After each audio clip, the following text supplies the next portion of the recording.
With a bear market and a looming recession, we will take a look at silver and gold, and we will begin right now. Traditionally, precious metals have been a good store of value when inflation is high and through an economic turmoil, such as a recession. This has been true in the past, and even with the new kid on the block named Bitcoin, there is no reason to suspect that anything has changed. The story for gold is slightly different than silver's tale, as we will get to that all in a moment. We will be deep diving into two companies in this video, Barrick Gold Corporation and Pan American Silver Corporation. Before we pan for some gold, let me know in the comments if you hold any precious metal stocks. I currently do not hold any, but maybe I should. As always, I am grateful to see you all here in the home of free financial content on YouTube. If you are new, please subscribe right now so you won't miss a single moment, and a huge thank you for that click.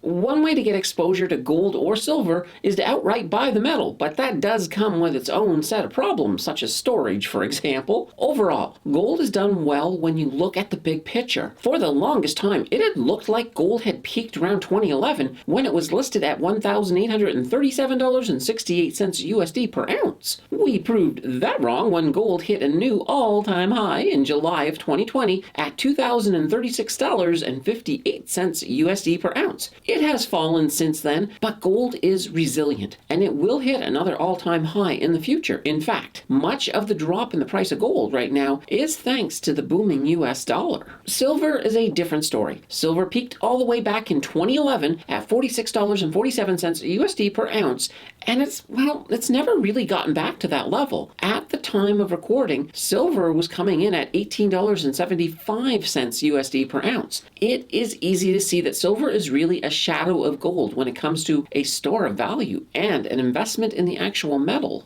However, we are not buying the metal in this video. We are looking at a pair of top companies to see if they are good investments. We will start with Pan American Silver Corporation, then after that we will dive into Barrick Gold. Without any further ado, let's get our silver on. Pan American Silver Corp has a ticker of PAAS. They are a silver company based out of Vancouver, BC, and they are focused on exploration and development of silver mines. They operate their mines mostly out of Central and South America. Their market cap comes in at $4.55 billion, making them a mid-cap company. Their beta comes in at 1.13, which means they are pretty much in line with the market average in terms of volatility. Their earnings per share comes in at 0.86, and dilution is not a factor for this company. Their earnings are forecast to grow significantly to the tune of 175.73% per year. I can totally like that for sure. Their price to earnings ratio comes in at negative 52.20, which yes, does means they are currently unprofitable, which sure does make that projected revenue increase look better and better. Looking at their price to sales ratio, we get 2.00, which is not bad, as the average for silver companies is 2.50. This indicates that they are a good value compared to their peers. Their price to book ratio comes in at 1.30, which is fantastic.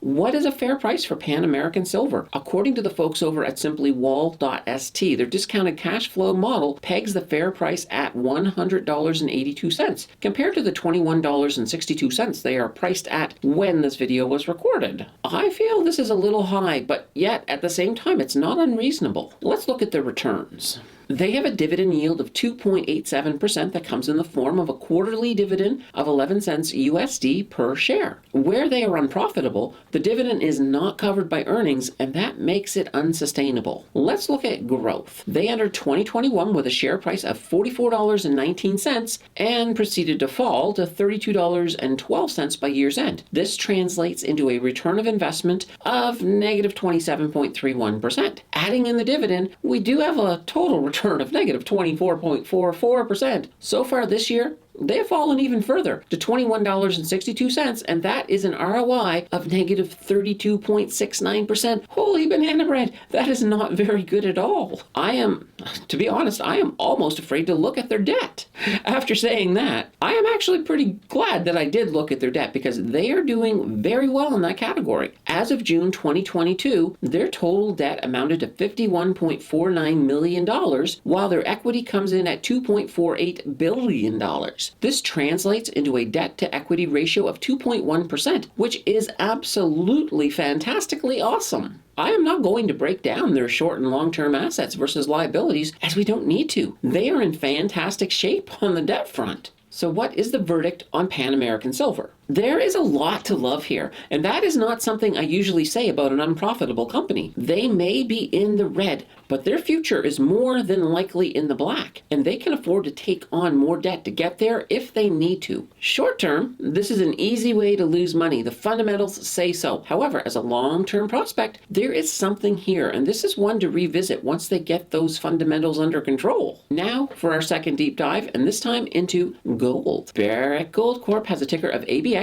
They are a gold company based out of Toronto, and they are one of the world's largest gold producers. They have mines all over the world, but most of the revenue does come out of the USA. Their market cap comes in at $35.886 billion, making them a large cap company. Their beta comes in at 0.13, which means they are like the opposite of volatile. Their earnings per share comes in at 12.85, and their diluted earnings per share comes in at 1.58. There is possible dilution in the future, so that is something to be aware of. Their earnings are forecast to grow by 10.54% per year. Their price to earnings ratio comes in at 13.00, which is low compared to the average gold company, which is 22.40. This sure can indicate that Barrick Gold may be undervalued. Their price to book ratio comes in at 1.10, which is, well, that's crazy good. What is a fair price for Barrick Gold? According to the folks over at simplywall.st, their discounted cash flow model pegs the fair price at $49.79, compared to the $20.31 they are priced at when this video was recorded. I agree completely with this fair price. Let's look at the returns. They have a dividend yield of 2.55% that comes in the form of a quarterly dividend of 10 cents USD per share. Their payout ratio is 33.63%, and that is perfectly fine. And their dividend is well covered by earnings. The only downside to their dividend is that they have not raised it in the last 10 years. Let's look at growth. They entered 2021 with a share price of $29.97, and they fell to $24.17 by year's end. This translates into a return of investment of negative 19.35%. Adding in the dividend, we do have a total return of negative 16.80%. So far this year, they have fallen even further to $20.31, and that is an ROI of negative 15.97%. Their growth is a big letdown after all of those other nice fundamentals. Let's see about their debt. As of June 2022, their total debt amounted to $5.08 billion,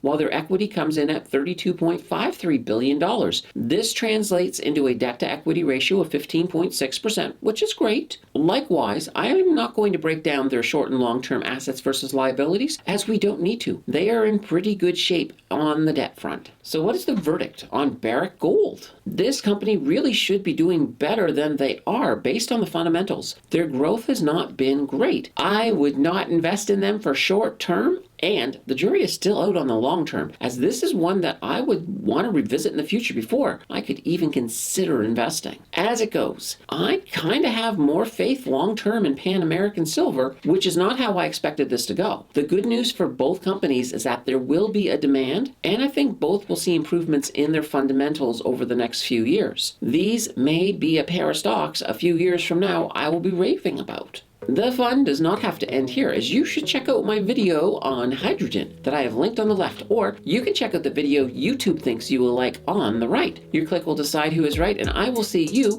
in the next video.